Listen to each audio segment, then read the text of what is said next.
Hello, just having a little drink of lime juice. Welcome to Chess Books 53. A charming lady from Belgium. I haven't made a note of her name, but a charming lady from Belgium has been in contact with me asking about books on the middle game. Well, young lady, I can help you, and I've selected some middle game books now to look at. There's about 5 here, so we'll look at those in a sec.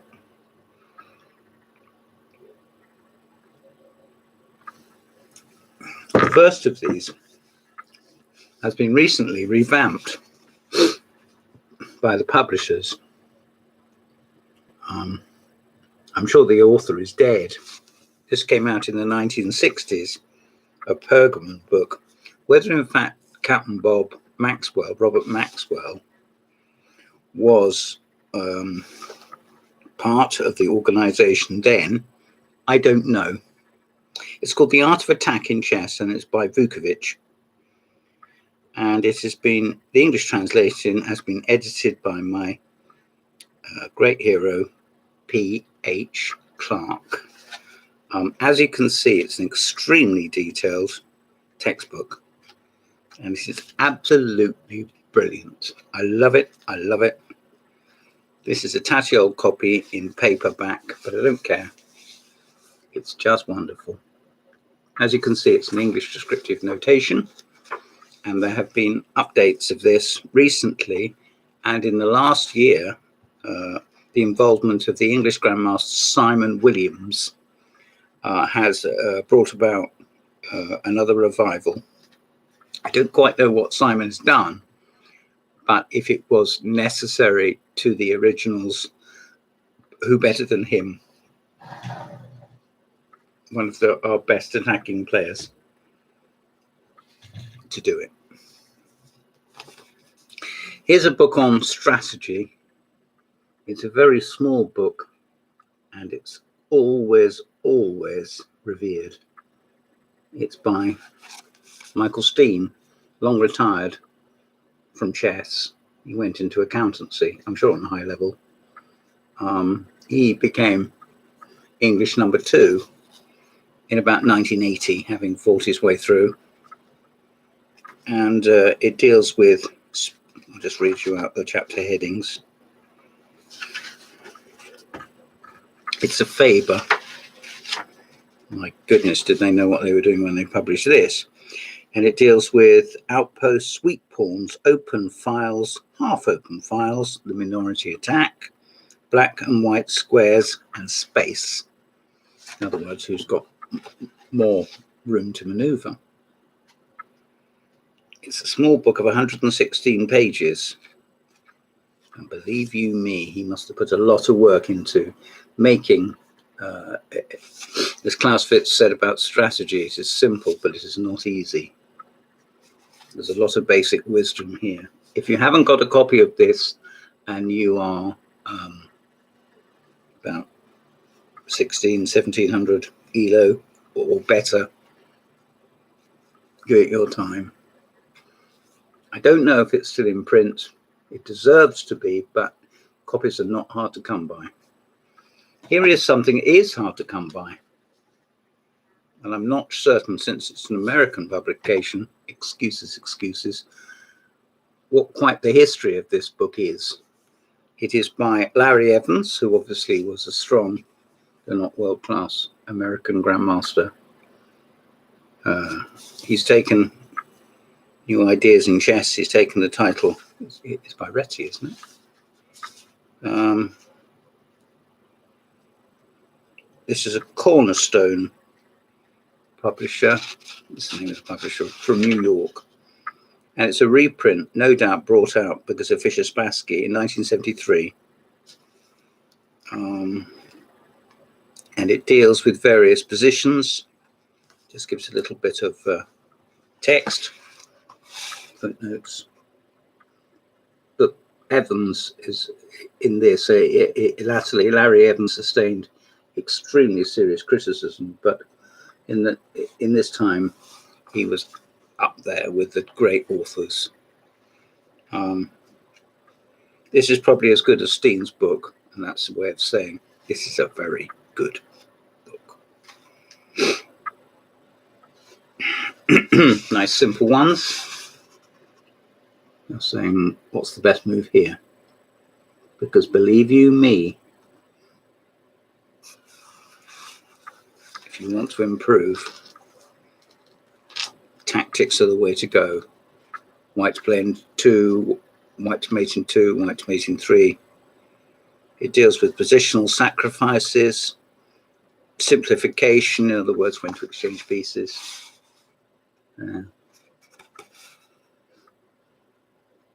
Got black structure. Look at that pawn structure. It's enough to make you get excited. It's enough to make you spill your drink. Always snatch material if you can do it and live. Well, Larry Evans, I'm not going up the shops with you if that's what you think. Here's a game against Jim Sherwin, who, as I'm always pleased to say, is still alive and lives in the West Country. He recently gave an interview, which is lovely. I think he still plays a little chess, but I can understand he doesn't want to. When he came to England, it was quite charming. He was about, I don't know, in his 70s, and he said, the English take their chess so seriously. Now, here's something. Avoid diseased pawn chains. There we are. There's a pawn chain to avoid. And it's the one and only A. Mengarini. I've got a book by Mengarini. I have no idea what it's about. Well, it's about chess, but I know my father would love that. So what is it about then? Yes, okay, it's about chess, but I beyond that point I can't go.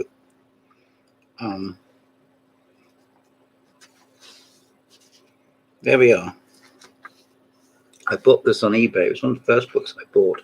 And about 150 books later, I still like books on eBay. Even if I don't buy anything, I still like looking through.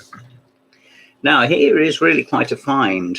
This is from the Public Library in London, Holborn. I might have got this. It's nicely done. They've rebound it.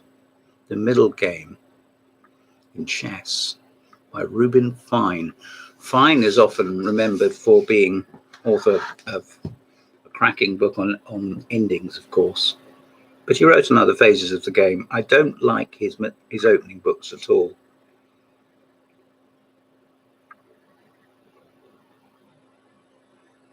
That's just bias. But here, I'm in no position to criticize 1950s library system here. All hand stamps in different colours. Not wonderful. You don't think so? Well, switch off now then. I don't know what you bothered looking for anyway. I did invite you in, did I? The Middle Game in Chess by Reuben.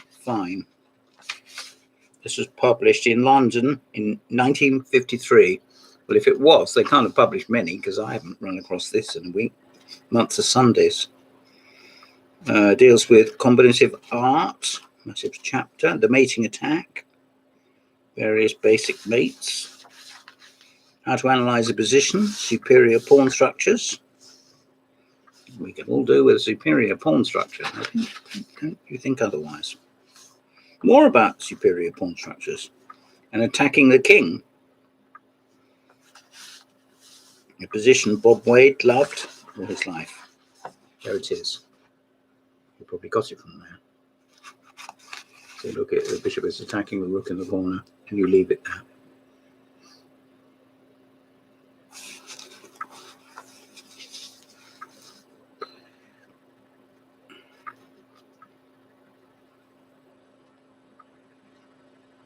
Yeah, it talks a bit about openings that lead into middle games.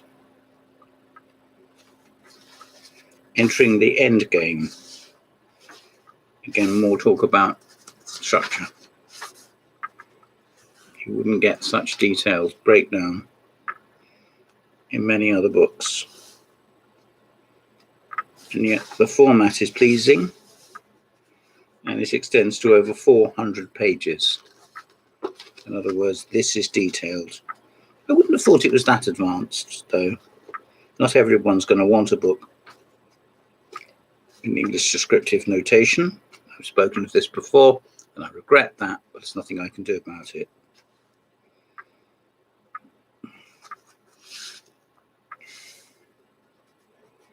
What to do when you're ahead in material? I'll tell you what to do in it if you're ahead in material. Get this book and find out. The last book I'm going to look at is by the late John Littlewood. I knew him a little, and he gave me some coaching once and once only, but I still got it all. Lovely man, and this is his book on middle games, which came out about nearly 50 years ago.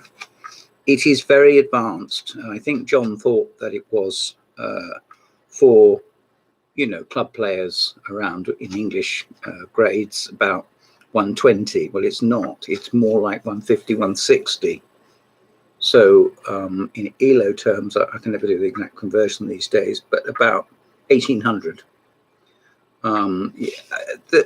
You'll get some fun out of it and some interest, and you'll see, you can marvel at the play of the Grand Masters and the thought that goes into it and the calculation it involves.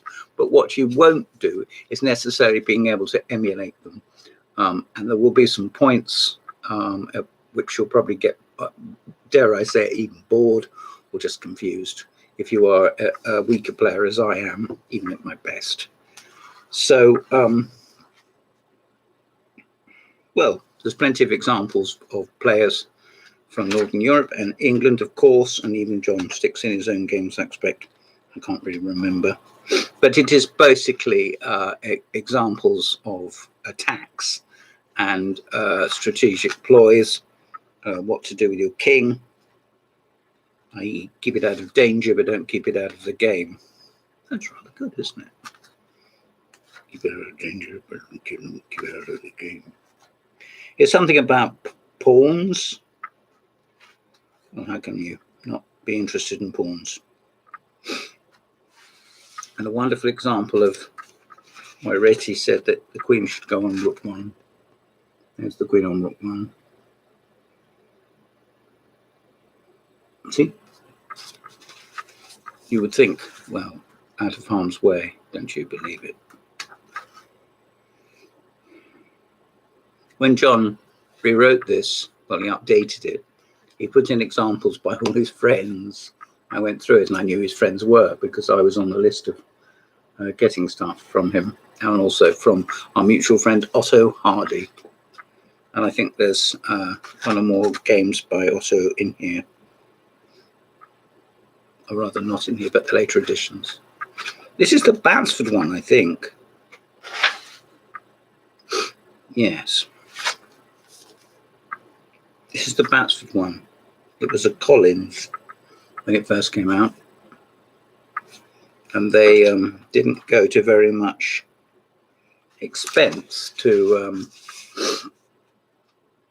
have nice paper. So the paper is degenerating quite radically. There we are. This is part of a trilogy. It came out. There was one by Leonard Barden on endings, and one by Keenan Levy on openings. And this is John's middle game book.